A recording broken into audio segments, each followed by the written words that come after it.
Harley Davidson is just, it was more just the sound and the fact that there's so much you could do to them.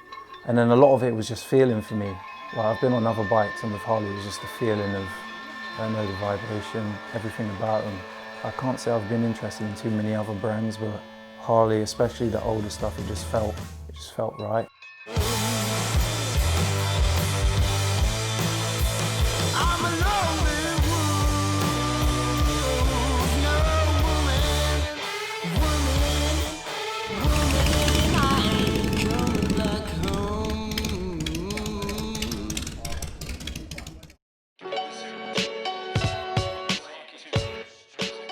My name is Joshua Williams and I'm from East London. For a living, I'm a fashion model. Modelling about 9-10 years now, started young. I've done some of the cool brands, the whiskey brands, all the glamorous stuff. My earliest memories of motorcycles, I did some dirt biking when I was younger, but when I started getting really into them was when I was apprenticing in a tattoo shop. That's when some of the boys there had Harleys. And I remember one day one of them pulled up on a new one he got. It was everything, sound, the way it looked. And I remember I was like, oh, can I sit on it? You know what I mean? It's just the feeling. I booked in next day to start my lessons. I was like, oh shit, I want one of those. I wouldn't say I knew that much about Harleys then. I went to Wars and I bought a bike before I even passed and I just left it in the dealership as a bit of motivation. You'd see them when I was younger and I'd look and be like, oh, that's cool, but you'd never think you'd own one. I've got a 2001 Evo chop and a 1979 Shovelhead. The Evo, I bought that one as is pretty much. That's the only bike I've had where I've never really put anything into it. I liked it the way it looked. A friend of mine, Casey, built it and I've only really changed a few cosmetic things, but it's just been a good, solid bike. It's never let me down. Just wanted to ride it as is. I only ever changed the bars. I had a friend, Barry, make up this 2-up seat. It was an 883 and then we done a 1200 conversion. It's just daily bike, get on and go. It's always been reliable to me. I just like the smaller ones because they're just agile. When you live in London, every street's narrow and you got to feel it's a lot easier to get around.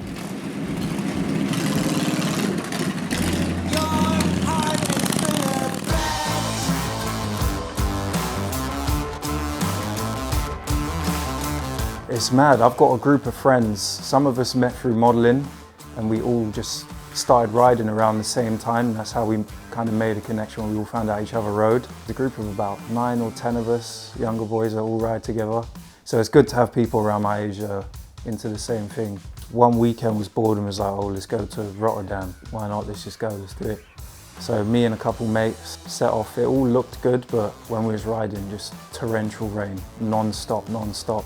And it was silly because we only had a few days before the other boys had to go to work on Monday. We got there 10 p.m, had dinner, woke up and then came straight back. So it wasn't much of a trip, but not having a front fender and an open face, no waterproofs, it was just dripping, soaked straight through, but it was good fun.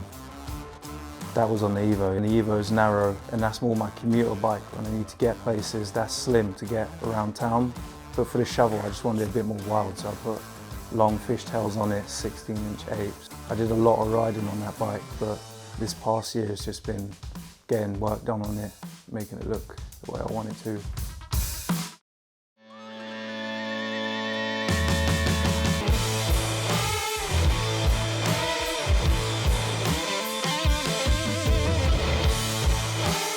So this is my 1979 Shovelhead.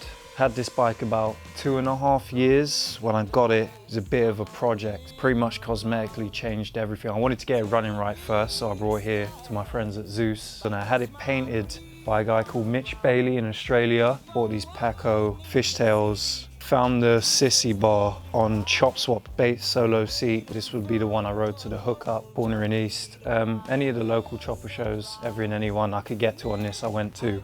I have the two bikes. This is the favorite, is the one that's taught me a lot about motorbikes. Yeah, you have those moments where, you know, you got to play with it so much and there's a lot of tinkering around. All of that is still part of it. Kind of when you do get it going, when you do fix something on it, it makes it more sweet.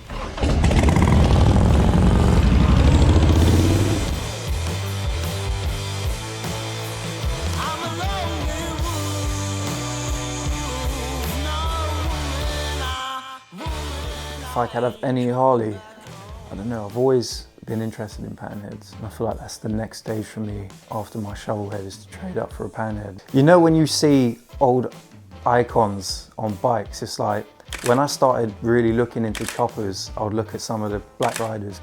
So you'd be like the Southside Shifters or the East Bay Dragons. Then you'll see pictures of Jimi Hendrix on the panhead. So when I started looking into the history of it, I saw that there was a lot of other black riders, because I feel like there's not many of us in the Harley scene now. When I look back and I see a lot of them riding, it's like, oh, that's cool. They had all the old choppers and the shovels and the pans. Like, I've been on other bikes, and with Harley it was just everything about them. Definitely like a little buzz. So you get a little buzz. It's like if I'm leaving work or I know I'm about to leave to go get on the bike, it's like a little feeling of, yes, all right, just calms you down, chills you out. Harley, especially the older stuff, it just felt right.